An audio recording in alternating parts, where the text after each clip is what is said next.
Olá, sejam bem-vindos de volta ao curso de Ecotoxicologia. Eu sou o professor Luciano Belcavelo e essa é a nossa terceira aula. Ao final dessa aula, você vai ser capaz de compreender como três elementos que constituem o estudo da toxicologia interagem. São eles a substância, ou também chamado toxicante, o organismo afetado e os efeitos adversos decorrentes da interação da substância com o organismo afetado. Desejo bons estudos a você. Basicamente, o estudo da toxicologia envolve três elementos e as interações entre eles. A substância, que podemos chamar também de toxicante, o organismo ou sistema biológico exposto à substância e o efeito adverso resultante dessa exposição, ou seja, a toxicidade da substância sobre o organismo exposto. Mas para resultar em toxicidade, um toxicante precisa entrar em contato com o organismo ou sistema biológico. É necessária a entrega do toxicante ao organismo, o que pode ocorrer por diversas vias, como a via dérmica, a via oral, a via inalatória, intravenosa, etc. Uma vez que o toxicante está liberado para o organismo, ele vai atingir um ou mais órgãos-alvos, onde interage com moléculas-alvo, ou ele vai alterar o ambiente biológico em que ele se encontra. Isso desencadeia perturbações no organismo que podem levar à disfunção das células ou lesões celulares e lesões teciduais. Só que as células e os tecidos do nosso corpo e da maioria dos seres vivos possuem diversos mecanismos de reparo de lesões. É uma autodefesa inata e elas iniciam o reparo dessas lesões em nível molecular, celular ou tecidual. Caso o reparo seja eficiente ou a célula se adapte à condição, o organismo não manifesta efeito adverso considerável. Mas, se os mecanismos de reparo não forem suficientes para conter essas perturbações induzidas pelo toxicante, o efeito adverso se manifesta, o que nós chamamos de toxicidade. Vamos iniciar abordando o primeiro dos três elementos, que é a substância. Então, as substâncias são classificadas de acordo com diversos critérios. Pode ser pela utilização, e aí nós podemos falar em pesticidas, em fármacos, em domossanitários, etc. Podem ser classificadas pela origem, se são minerais ou produzidas por animais, plantas, fungos, bactérias. Quanto aos efeitos que ela provoca no organismo, as substâncias então podem ser classificadas como mutagênicas, carcinogênicas, teratogênicas, genotóxicas. E ainda quanto ao órgão atingido. Ela pode ser hepatotóxica, ou seja, provoca ações tóxicas no fígado, neurotóxica, nefrotóxica, se age sobre os rins, por exemplo.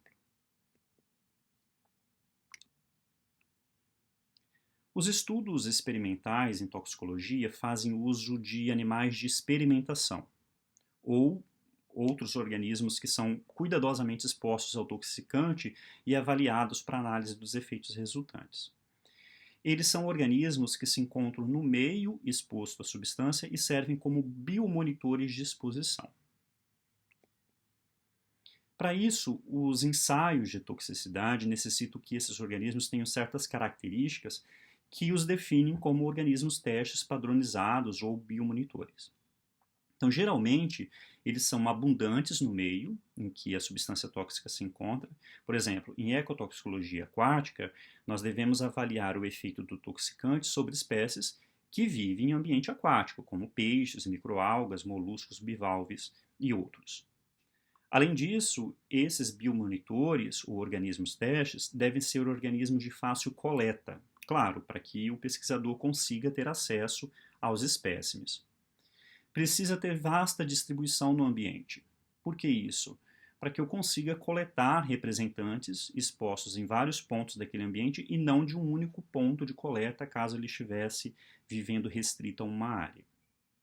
Os organismos testes biomonitores também devem ser capazes de acumular altas concentrações de substâncias no corpo, o que vai me permitir analisar quantitativamente as células e tecidos quanto à concentração desse toxicante. Os organismos biomonitores também devem ser de fácil identificação, para que nós tenhamos a certeza de coletar apenas espécimes pertencentes àquela espécie em estudo. E devem ser organismos bem descritos pela biologia, com anatomia, fisiologia conhecidas, períodos de reprodução e comportamento conhecidos, fases de vida bem descritas, entre outros parâmetros. Outras características também são importantes para os biomonitores. Os organismos testes são espécies que possuem tempo de geração curto e uma prole numerosa. Isso é importante porque nos permite acompanhar os efeitos do toxicante sobre a reprodução, sobre o desenvolvimento embrionário e também sobre as fases de crescimento desses organismos. Aqui nós temos alguns exemplos de organismos teste comumente utilizados em ensaios de toxicidade. Os peixes Dânio-rério, ou também chamado de paulistinha, o Pimephales promelas, as pulgas d'água que fazem parte do zooplâncton, Daphnia magna e Cereodaphnia dubia, a alga Cynodesmus, que compõe o fitoplâncton, e vegetais como a alface, Lactuta sativa, e cebola, Allium cepa. A toxicologia de uma substância é influenciada por muitos fatores. Aqui vou apresentar 4 desses fatores que interferem na toxicidade da substância. A rota de administração da substância, ou seja, como que ela entra no corpo. A duração da exposição à substância. A frequência da exposição, ou seja, em quanto tempo a pessoa vai estar exposta a essa substância. E a existência de processos físicos, químicos e biológicos no ambiente. Nós vamos abordar esses fatores a seguir. A substância tóxica pode entrar no organismo por várias rotas. As rotas mais comuns são o trato gastrointestinal, pela via oral, os pulmões, via inalatória, e a pele, via cutânea. Então, dependendo da via de entrada, a disponibilização do toxicante para os órgãos-alvo será mais ou menos rápida. Então, esse esquema mostra a ordem decrescente de velocidade e entrada da substância no organismo. A via mais rápida de entrega do toxicante para o organismo é a intravenosa, por motivos óbvios. O sangue é o nosso sistema de transporte de moléculas para os tecidos. Então, uma vez que a substância já é entregue diretamente no sangue, o toxicante atinge rapidamente os órgãos-alvos. A segunda via mais rápida é a pulmonar. Ela é a via principal de entrada de substâncias gasosas, que passam rapidamente dos alvéolos pulmonares para os capilares sanguíneos dos pulmões. Outras vias menos rápidas são a intraperitoneal, a subcutânea, a intramuscular, a intradérmica, a oral e a dérmica nessa ordem.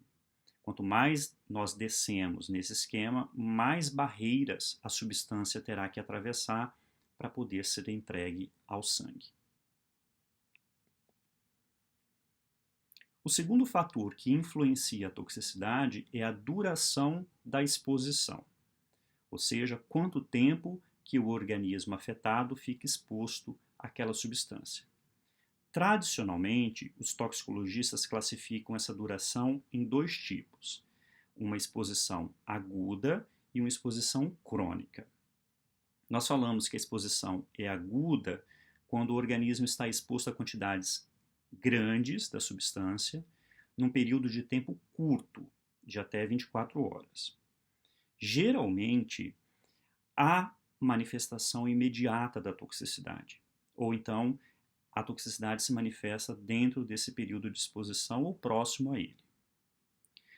E nós falamos em exposição crônica quando o organismo está exposto a quantidades baixas da substância no meio, mas por longos períodos de tempo, de dias, meses ou anos, décadas. Então, geralmente, a manifestação da toxicidade ocorre de forma gradual ao longo do tempo e a longo prazo, mas dependendo da sensibilidade do organismo, ele pode apresentar evidências de toxicidade de imediato. O terceiro fator que influencia na toxicidade é a frequência de exposição ao toxicante.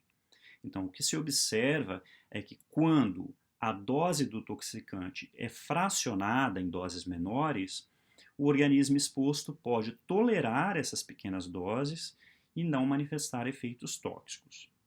Isso ocorre porque o organismo consegue metabolizar e eliminar a substância, evitando seu acúmulo nas exposições seguintes. Porém, os efeitos tóxicos podem se manifestar quando a substância, mesmo em pequenas doses, se acumula nos tecidos. O acúmulo da substância nos tecidos ocorre quando a absorção da substância supera a sua biotransformação ou excreção. Biotransformação é um processo em que um toxicante é modificado quimicamente no organismo para facilitar a sua eliminação. Normalmente, a biotransformação das substâncias tóxicas ocorre no fígado ou em outros órgãos também, mas o fígado é o principal local. Ou ainda, pode ocorrer efeito tóxico quando o tempo entre as exposições for curto. E aí o sistema biológico não consegue ter tempo de se recuperar das perturbações dentro daquela frequência de exposição. Então, numa exposição crônica, normalmente eu posso ter isso acontecendo devido a acúmulo da substância ou um tempo insuficiente para reparo das perturbações causadas na exposição anterior. E o quarto fator que influencia na toxicidade é a existência de processos físicos, químicos e biológicos no ambiente.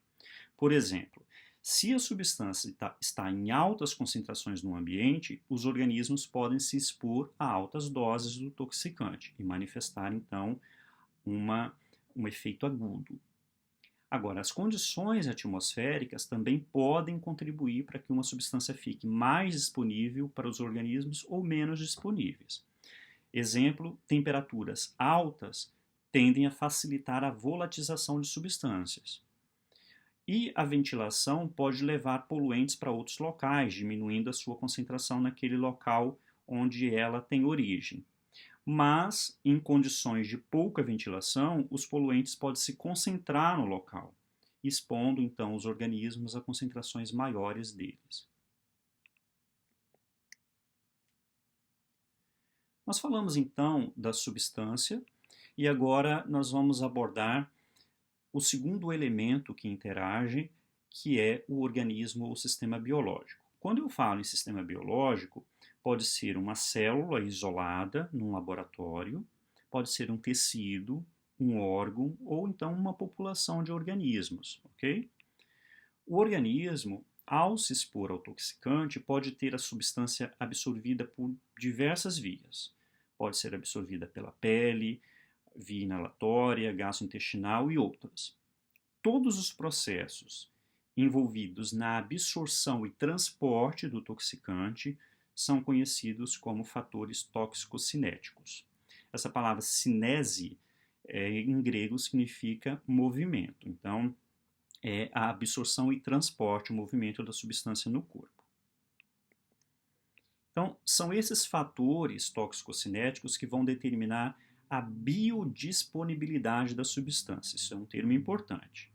Biodisponibilidade significa a quantidade e velocidade na qual o toxicante é absorvido. Então, aí ele se torna disponível para atuar nos órgãos-alvo. Então, nem toda a concentração de substâncias que está no meio vai entrar no seu corpo. Vai depender da rota, vai depender de diversos fatores. Aquilo que realmente consegue entrar numa determinada velocidade, uma determinada quantidade, e que vai realmente estar disponível para atuar num órgão, é a chamada biodisponibilidade. Então, esses fatores tóxico-cinéticos são o tipo de via de introdução da substância no organismo, isso determina muito quanto da substância vai conseguir entrar, em qual velocidade, nós já vimos isso anteriormente. Então, se é intravenosa, é muito rápida, né? Entrega em quantidade e velocidade alta. Inalatória também é rápida, mas é menos do que a intravenosa. Gastrointestinal, dérmica e outras vias. Um outro fator toxicocinético é a capacidade do toxicante atravessar membranas biológicas, o que vai facilitar a sua distribuição. Então, toxicantes que não conseguem atravessar membranas normalmente vão depender de outras vias para entrar nas células. Mais um fator são os sítios de armazenamento da substância. Por exemplo, substâncias que se estocam em gorduras tendem a se acumular no organismo, provocando efeitos a longo prazo. A capacidade do toxicante atravessar barreiras protetoras do nosso corpo, como por exemplo a barreira hematoencefálica, que protege o nosso sistema nervoso central, e a placenta, que protege o feto, também é um fator importante para entrada e entrega de substâncias a determinados órgãos ou ao feto. Se a substância tóxica induz ou inibe sistemas de reparo de lesões celulares, é um outro papel importante a ser analisado. E além disso tudo, nós temos que analisar se a substância é eliminada facilmente ou se ela tende a ser estocada. E no caso da eliminação, qual é a via de eliminação? Por exemplo, se é a via pela urina, pelo sistema urinário, essas substâncias têm que ter propriedades para se diluir em água e conseguir ser eliminada pela via urinária. Vamos comentar sobre 3 vias de entrada: a inalatória, a cutânea e a oral. A via inalatória é importante na toxicologia porque está em contato constante com o ambiente externo. Então, os nossos pulmões são ambientes de troca entre o ambiente externo e o sangue. Por isso, os pulmões são permeáveis, são altamente vascularizados, o que faz com que a absorção das substâncias gasosas seja rápida. Mas se os agentes químicos estiverem particulados, e dependendo do tamanho da partícula, eles podem ficar retidos nos pelos e no muco das vias respiratórias superiores e não conseguem então atingir os alvéolos pulmonares, caso tenham dimensões maiores que os dutos respiratórios para passagem. Geralmente, se a substância entra no organismo pela via inalatória ou pulmonar, ela vai ser entregue ao sangue e vai atingir órgãos vitais como o sistema nervoso sem antes passar pelo fígado. Essa passagem pelo fígado seria muito importante, porque o fígado é um local que metaboliza substâncias. Na via inalatória, a substância entra no sangue e vai diretamente aos tecidos, ela não passa pelo fígado. E a passagem pelo fígado, ela ocorre geralmente quando a substância é absorvida pelo trato gastrointestinal.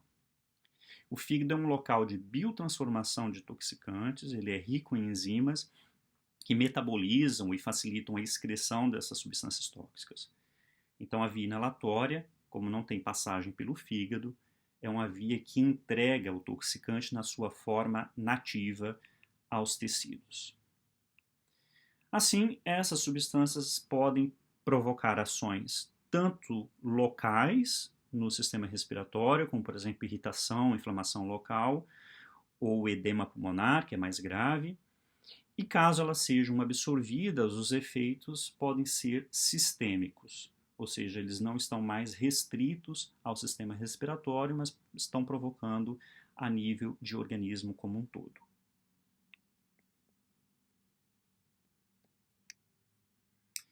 Vamos ver um exemplo do que ocorre quando um indivíduo inala fumaça de incêndio. Nós sabemos que a fumaça do incêndio contém monóxido de carbono, CO. Esse monóxido de carbono é respirado pela vítima e ele também compete ali por volume no ar, diminuindo então a concentração de oxigênio que entra nos pulmões do indivíduo. O monóxido de carbono tem uma propriedade química de se ligar irreversivelmente à molécula de hemoglobina das hemácias. A molécula de hemoglobina, nós sabemos que é uma molécula que tem um grupo M.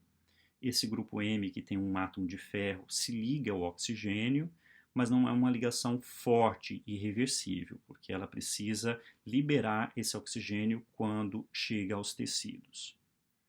Então, a ligação do monóxido de carbono à hemoglobina, como é uma ligação forte e irreversível, uma vez que o CO se liga à hemoglobina, ele impede a ligação do oxigênio e transporte de oxigênio pelo sangue. Então, começa a faltar oxigênio nos tecidos. Então, a fumaça também vai provocar lesões nas vias respiratórias e isso desencadeia o reflexo de tosse no indivíduo. A pessoa sente a falta de ar e isso torna, então, a respiração mais rápida e ofegante, com um mecanismo de compensação do sistema respiratório. E essa respiração rápida e ofegante aumenta ainda mais o nível de monóxido de carbono e outros gases tóxicos no pulmão. O próximo passo na intoxicação é o sofrimento cerebral. O cérebro passa a sofrer com a falta de oxigênio, que causa então tonturas e sonolências no indivíduo.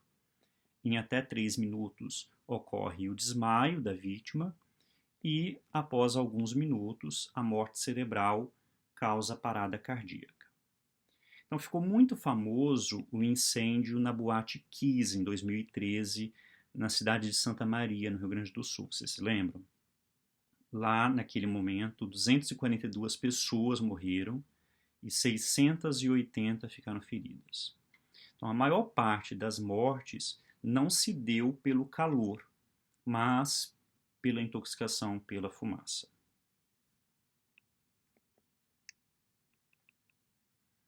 A segunda via de introdução é a cutânea, é através da pele. Então, a pele funciona como uma barreira física, especialmente nessa primeira camada externa, que aqui está mostrada, que é a epiderme. A epiderme é uma camada de células mortas. As células estão queratinizadas, ou seja, impregnadas de uma substância chamada queratina, que é uma substância impermeável. Então, isso impede a perda de água do corpo e a entrada também de moléculas, quaisquer moléculas, através da pele. É uma barreira bem eficiente, altamente impermeável. A substância, então, uma vez em contato com a pele, pode causar irritação local na pele, e se ela conseguir penetrar por um ferimento, ou se ela for corrosiva o suficiente para romper essa camada de proteção, ela vai atingir a derme, que é a camada abaixo da epiderme.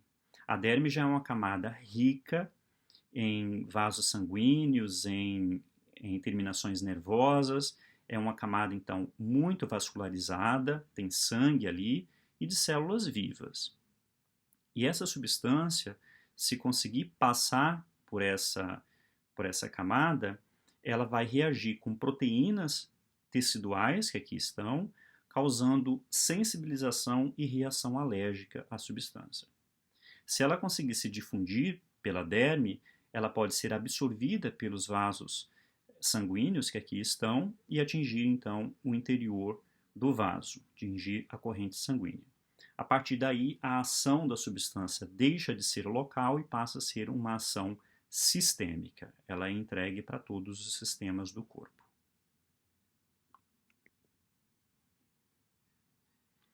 A terceira via de introdução que nós vamos comentar é a via oral ou gastrointestinal.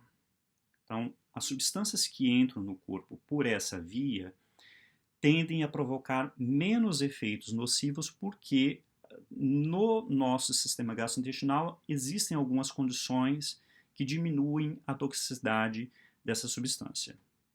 A primeira condição é o próprio pH ácido do estômago. Esse pH ácido do estômago provoca alterações moleculares e até inativação de certos toxicantes. As enzimas digestivas também podem provocar alterações da atividade do toxicante. A presença de líquido no estômago dilui o toxicante, diminuindo a sua absorção.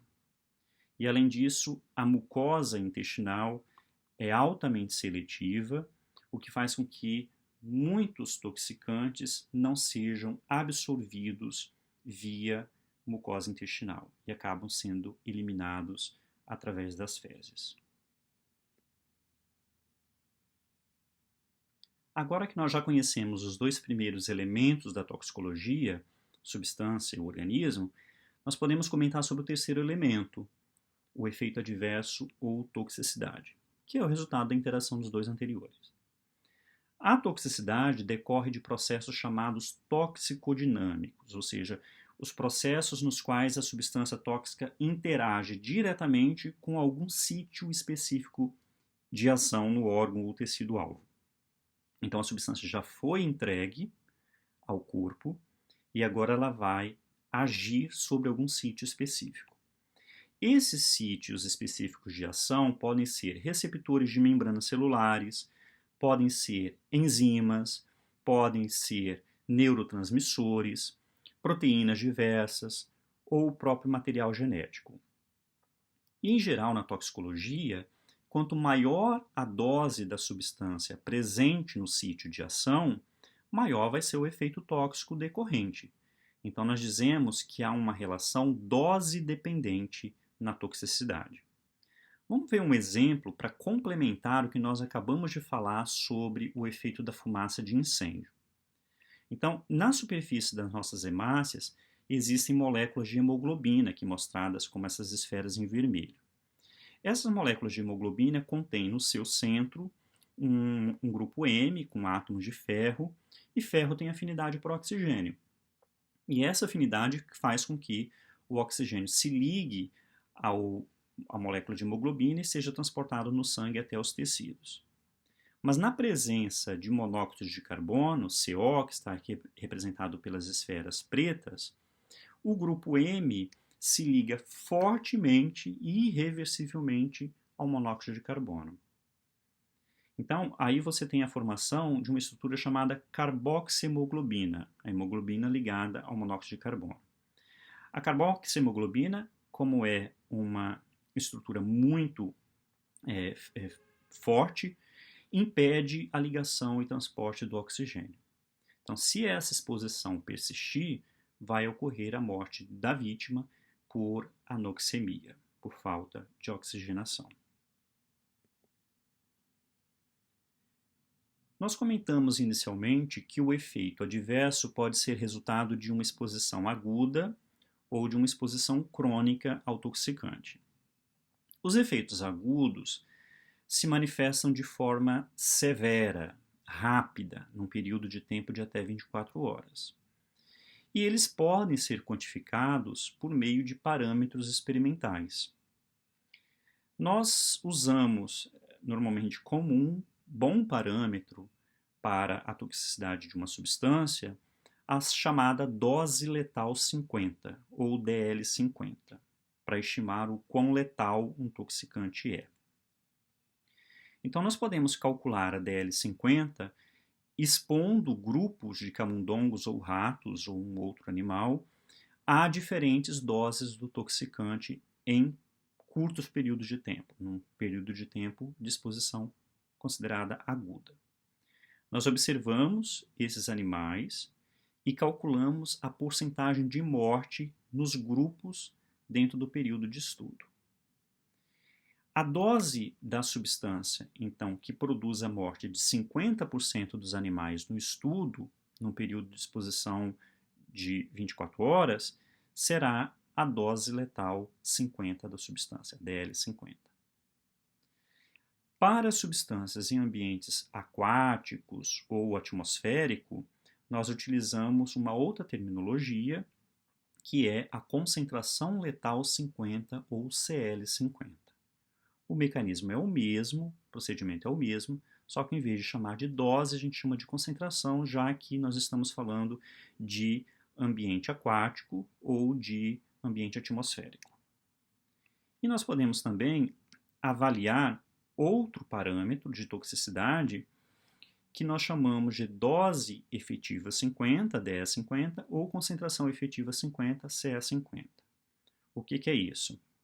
Nós estamos avaliando a dose ou concentração de uma substância que provoca um efeito específico, não a morte, mas um efeito específico, como por exemplo letargia, ou irritação, ou sonolência, ou desmaio, qualquer efeito específico nesses animais, sem ser a morte.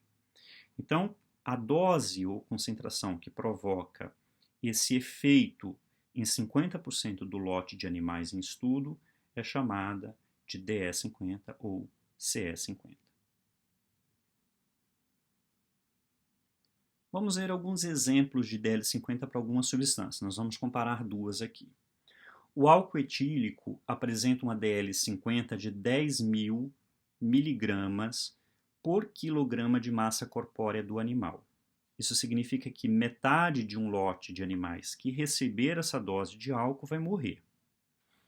Em outras palavras, eu preciso então administrar 10.000 miligramas de álcool etílico para cada quilo do animal para provocar a morte de 50% dos animais que estão em estudo.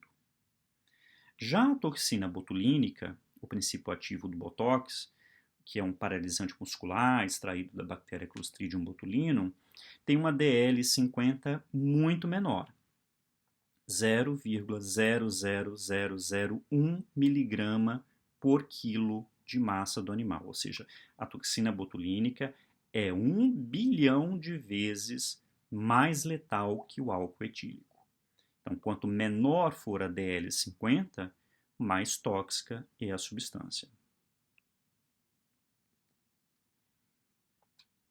O efeito crônico vai ser aquele efeito que se manifesta com um acúmulo de substâncias no organismo.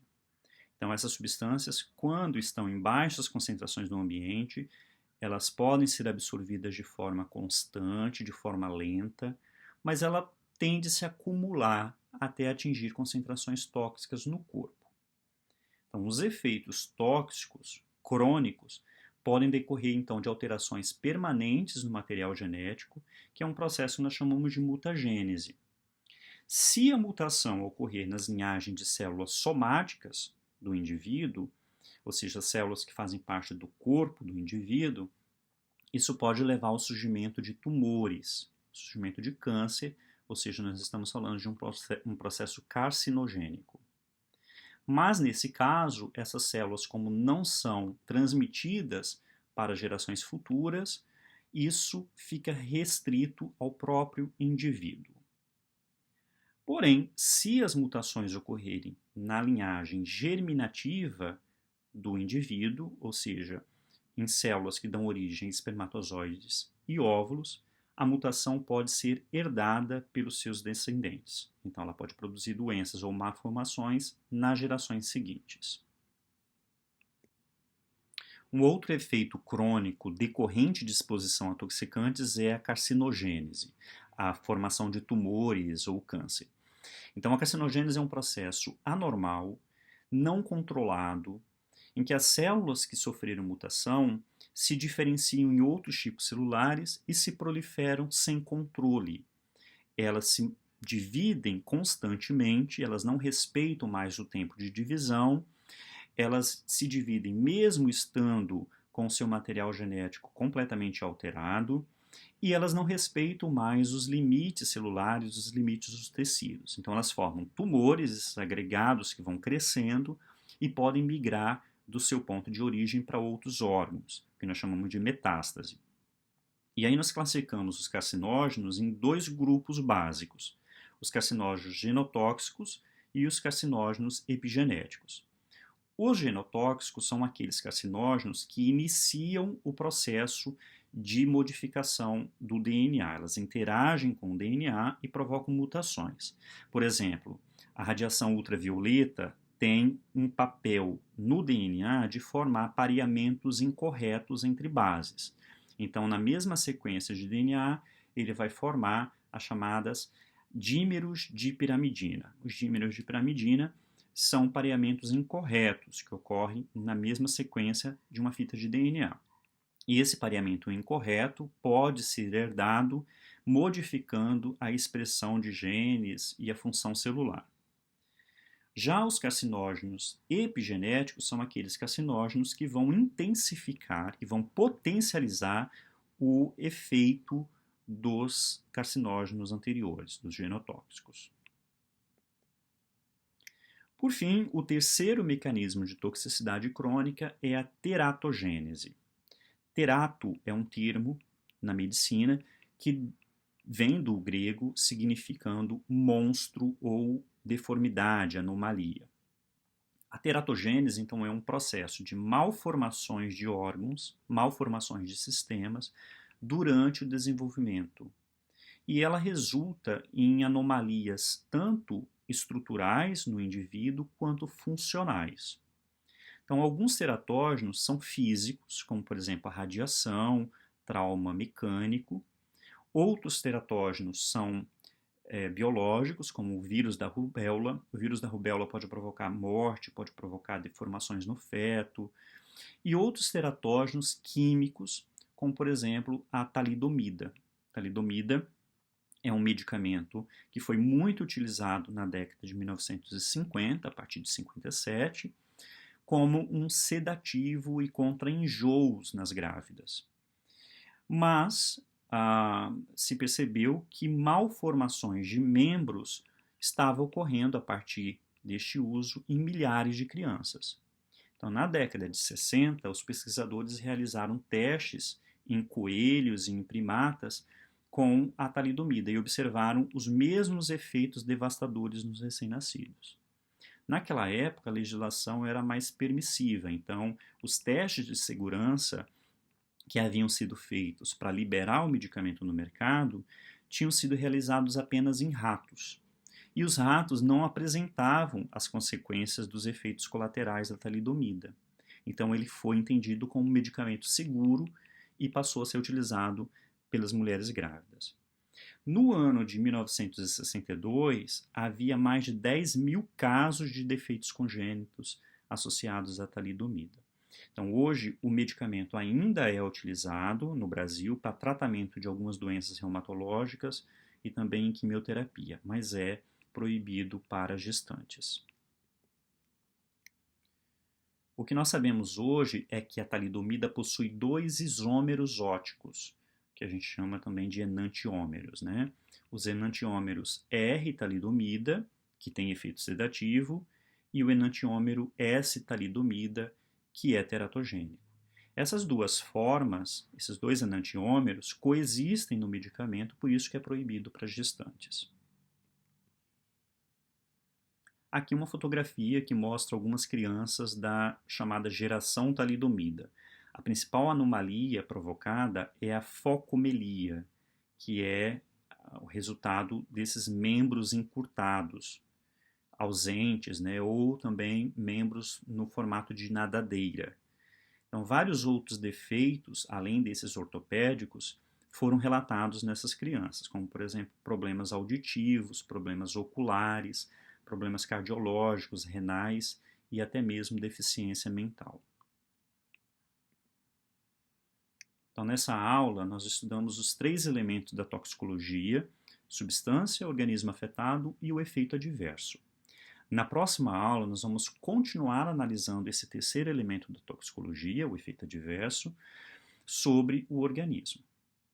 Bons estudos e até a próxima aula.